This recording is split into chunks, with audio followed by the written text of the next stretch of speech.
All right, last big topic I do want to hit on is the return of Cole Anthony. And this has kind of been a big story. It's been bubbling under the surface. For people who don't remember, and I know you all do, so I shouldn't have even said that, but he went out about 5 weeks ago, has a knee injury, he goes down, and even before he went down, like it was pretty clear that like North Carolina isn't vintage North Carolina.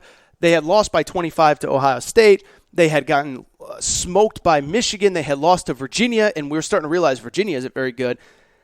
And when Cole Anthony went down, it was clear he was going to miss a little bit of time, about at least a month.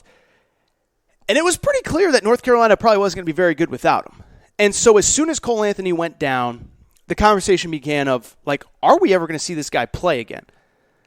Because of the simple fact that he's a really good player, he's going to be a lottery pick, and his team wasn't very good. And if he was out an extended period of time and the team wasn't even very good when he was playing, there was reason to believe they were going to really suck when he was gone, which they did. And there was reason to wonder if he was ever going to come back. But I should add, I was one of the people that said, like, I don't think he is going to come back. I said it probably about 3-4 weeks ago when it was very clear that North Carolina wasn't going to win games without him.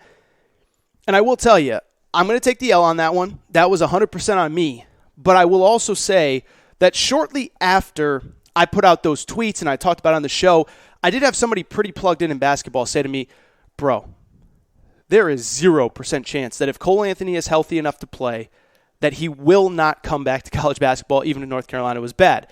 And I said, why? And he said, well, you know he's the son of Greg Anthony, right? And I said, of course I know he's the son of Greg Anthony, duh. He goes, never forget, when Greg Anthony was in college, broke his jaw and missed 1 day of practice at UNLV. Greg Anthony broke his jaw and missed 1 day of practice at UNLV and came back 2 days later and played with his jaw wired shut.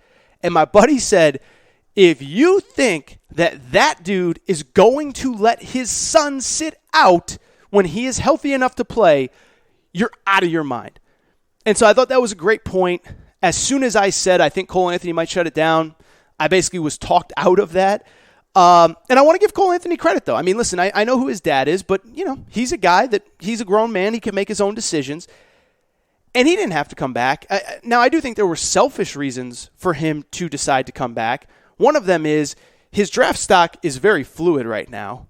Like, he's not going to fall out of, like, the top 15, but I've seen him everywhere from 5, 6, 7 to 12, 13, 14. And you start talking about that range, that's a really wide range. And this is the thing that drives me crazy about the whole kind of quote-unquote shut it down process. Like with Zion Williamson, Zion was actually the one guy where it was like, no, it actually makes sense for him to shut it down. He has locked in the number one pick. Unless he does something egregious off the court, unless he does something so stupid, there is a 0% chance he won't be the number one pick.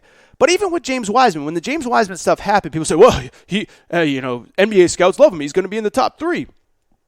First of all, maybe he'll be in the top 3, but you don't know that for sure. Because when you decide that you're going to sit out, what ends up happening is it's kind of like golf, right? You're in the clubhouse, you're hanging out, and other guys have a chance to do something special. So when James Wiseman decided to sit out, yeah, he's probably in the top 3. But what if Tyrese Maxey averages 32 points a game in the tournament and takes Kentucky to the Final Four? What if, I don't know, Cole Anthony does something crazy? Or what if you can name any of these guys, right? What if Nico Mannion at Arizona, like I'm just using these, Precious Achiuwa puts Memphis on his back, averages 22 and 12, and takes Memphis to the national championship game. And in a Final Four win, Precious Achiuwa drops 31 and 17. Like there's so much stuff that can happen. And so this was the thing that always drove me crazy with James Wiseman. Well, he has nothing to prove in college. It's like, well, actually he does, because even the difference between being the first pick and the fourth pick or the third pick is a difference in tens of millions of dollars. And so going back to Cole Anthony, it did make sense for him to come back just to try to solidify his draft stock, see if he can move up. If he has success, it's only going to help him in the long term. Now, the question, of course, becomes, with Cole Anthony back, is North Carolina good enough to make the NCAA tournament?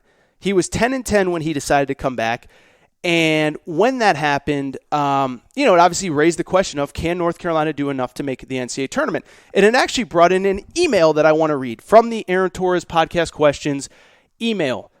I got an email from Todd who said, while listening to your podcast, I had a coworker who's a UNC fan tell me that Cole Anthony will be back and that UNC will go 20-12 and make the NCAA tournament. Then he brought up the important point. They have 2 games left against Duke as well as with FSU, Louisville, and Virginia. If indeed Cole Anthony does come back, I still do not think 20-12 is possible. However, if they get to 20 wins, is UNC in? Please tell my man Daniel your thoughts. Okay, so first of all, thank you, Todd, for sending it in. Daniel, if you're new to the show, shout out to Daniel. You're my guy. I like you. I hope that baby blue Carolina's treating you well. I don't know if 2012 is possible because here's the thing, right? So Cole Anthony came back on Saturday. North Carolina was 10-10. Don't know how closely you watched that game, but North Carolina lost to Boston College. At home, I should add. And so if North Carolina lost to Boston College at home, guess what that means? It means they can lose to just about everybody else left on their schedule. I would also say in that loss, the freaking injury bug again murdered North Carolina. Brandon Robinson, final play of the game, contests a 3, fouls the guy, which ends up losing North Carolina the game because the guy made 2 foul shots and they took the lead and they won. But Brandon Robinson, who's their third leading scorer, goes down with a badly sprained ankle. It's not broken, nothing like that, but he's probably going to miss a few games. So now Cole Anthony's back, but you lost another guy. But to just answer the question, would 20-12 get UNC into the tournament? Yes, it would, but I don't think there's any reason to think that we're going to get to 20-12 because here's the bottom line with North Carolina. They're 10-11 right now, and their schedule going forward is absolutely brutal. They actually play at Florida State on Monday night. Many of you will not listen to this show before before North Carolina plays Florida State. So there's a very good chance that UNC will have another loss on their resume. They'll be 10-12. Even if they beat Florida State, they still have 2 games left against Duke. They have to play at Louisville. They have to play Virginia, and they have to play at Syracuse. And Syracuse, they're actually playing really well. And so when I look at North Carolina, this is what I would say. They're currently 10-11, right? That's 21 games. That means that they have, 10 games left on the season. Based on what we've seen, because if you haven't seen the ACC standings, by the way, this is kind of crazy. Wake Forest and Miami are in last place at 3-8 in the ACC standings. Then, in 13th place is North Carolina, which is 3-10. And so they have 10 games left. I think about 5 of them, which you can say are legitimately tough. They have to play, again, Duke twice, at Florida State, at Louisville, Virginia at home, and at Syracuse. So really 6.